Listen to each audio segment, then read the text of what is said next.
மணக்க ருசிக்க அம்மா சமையல் மசாலா ஐட்டம்ஸ் ஊறுகாய் ஐட்டம்ஸ் நம்மக்கிட்ட கிடைக்குது. நீங்கள் கீழே வந்து நம்பர் கொடுக்குறேன், நம்பரில் காண்டாக்ட் பண்ணுங்கள்.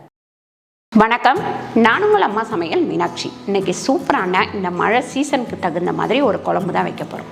என்ன குழம்புன்னு பார்த்திங்கன்னா நண்டு குழம்பு தான் வைக்க போகிறோம். இந்த மழை சீசனில் எப்போவுமே வந்து கார்த்திகை, மார்கழி, தையெல்லாம் வந்து பனிக்காலம் இந்த மாதிரி இருக்கும். கிராமத்துலலாம் பார்த்திங்கன்னா நம்ம வந்து அந்த நண்டு வந்து ஆற்றுல பிடிச்சிருவாங்க, வயக்காட்டில் பிடிப்பாங்க. அந்த மாதிரி பிடிச்சி இடித்து குழம்பெல்லாம் வைப்பாங்க. நம்ம இந்த சென்னையில் வாங்குகிற நண்டில் வந்து இடித்து குழம்பு வச்சா நல்லா இருக்காது. நான் நார்மலான ஒரு குழம்பு தான் வைக்க போகிறேன். வாங்க நண்டு குழம்பு எப்படி வைக்கிறதுன்னு பார்க்கலாம். ஒரு 2 ஸ்பூன் அளவுக்கு நம்ம நண்டு குழம்புக்கு மசாலா வறுக்கணும். 2 ஸ்பூன் எண்ணெய் போட்டாச்சு. ஒரு 2 ஸ்பூன் மிளகு சேர்த்துக்கலாம். அதுக்கப்புறம் 1/2 ஸ்பூன் ஜீரகம் சேர்த்துக்கலாம். ஒரு 1/2 ஸ்பூன் அளவுக்கு சோம்பு சேர்த்துக்கலாம். இது கூட இஞ்சி பூண்டு, நம்ம வந்து பூண்டு வந்து ஒரு 15 பல்லும், இஞ்சி ஒரு சின்ன பீஸும், இது எல்லாத்தையும் போட்டு நல்லா வறுத்துக்கலாம். இதோட நம்ம ஒரு 100 கிராம் அளவுக்கு சின்ன வெங்காயம் சேர்த்துக்கலாம்.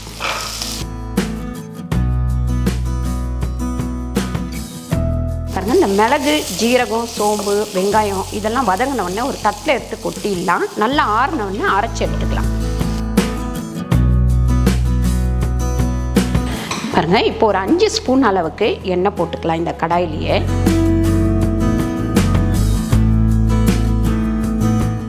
எண்ணெய் காஞ்சோடனே கடுகு ஒரு ஸ்பூன் அளவுக்கு சேர்த்துடலாம்.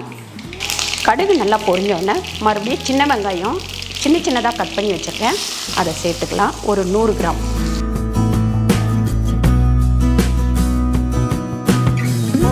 இதில் கல்லுப்பு ஒரு 1.5 ஸ்பூன் அளவுக்கு போட்டுக்கலாம். இப்போ நம்ம கொஞ்சம் கருவேப்பிலை சேர்த்துக்கலாம்.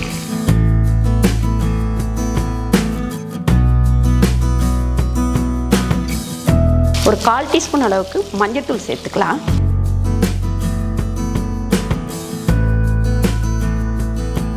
இப்போ 2 தக்காளி நறுக்கி வச்சுருக்கோம், அதையும் இதில் சேர்த்துப்போம். சேர்த்துட்டு நல்லா வதங்கட்டும்.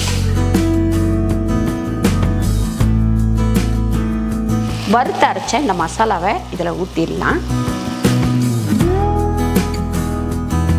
இந்த மாதிரி இது ஊற்றினதுக்கப்புறம் நம்ம கழுவி வச்சுருக்க இந்த நண்டு வந்து இதில் சேர்த்துக்கலாம்.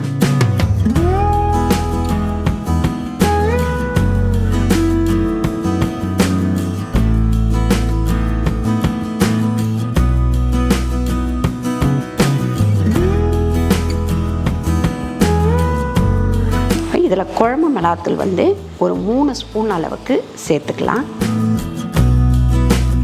அதுக்கப்புறம் வெறும் மிளகாத்தூள் ஒரு 3 ஸ்பூன்.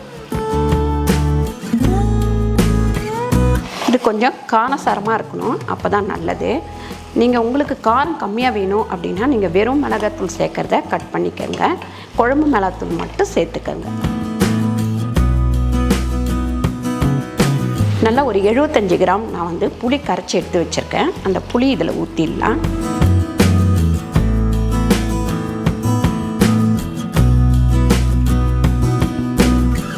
மிக்சியை கொஞ்சமாக அலசி அந்த தண்ணியை இதில் ஊற்றிக்கலாம்.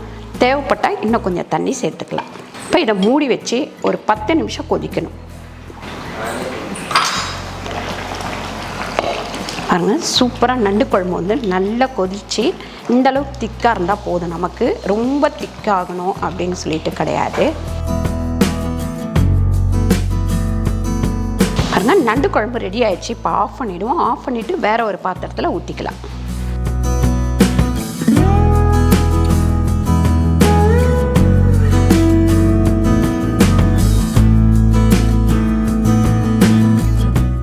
மேலே கொஞ்சமாக கொத்தமல்லி தூவிக்கலாம். பாருங்கள், சூப்பரான நண்டு குழம்பு ரெடி ஆயிடுச்சு. கண்டிப்பாக நீங்கள் ட்ரை பண்ணி பாருங்கள். ட்ரை பண்ணி பார்த்துட்டு கீழே கமெண்ட் பண்ணுங்கள் எப்படி வந்தது அப்படின்னு சொல்லிட்டு. இந்த வீடியோ உங்களுக்கு பிடிச்சிருந்தால் லைக் பண்ணுங்கள், ஷேர் பண்ணுங்கள், சப்ஸ்கிரைப் பண்ணுங்கள், ஃபேஸ்புக்கில் ஷேர் பண்ணுங்கள், மறக்காமல் கமெண்ட் பண்ணுங்கள். நன்றி, வணக்கம்.